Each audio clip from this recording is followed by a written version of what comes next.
எனதருமை யூடியூப் ரசிகர்கள் அனைவருக்கும் எனது முதல் வணக்கத்தை தெரிவித்துக் கொள்கிறேன்.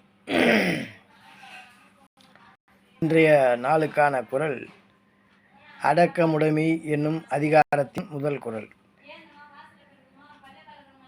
அடக்கம் அமரருள் உய்க்கும், அடங்காமை ஆறிருள் உய்த்துவிடும் என்பதுதான் இந்த முதல் குறளாகும். அதாவது அடக்கம் என்பது ஒருவனை மிகுந்த புகழை சேர்த்து அவனை தேவர்களுக்கு சமமாக கொண்டு சென்று சேர்த்துவிடும்.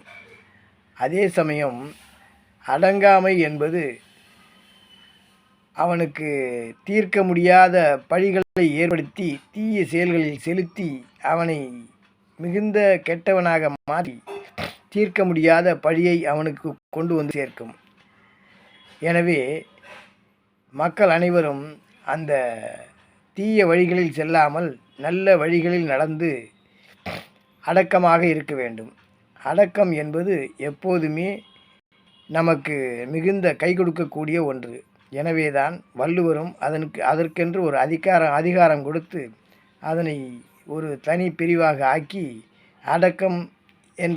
அடக்கமுடைமை என்ற தலைப்பு கொடுத்திருக்கிறார். ஏனெனில் அடக்கம்தான் ஒருவனை மிகுந்த மரியாதைக்குரியவனாக ஆக்கும்.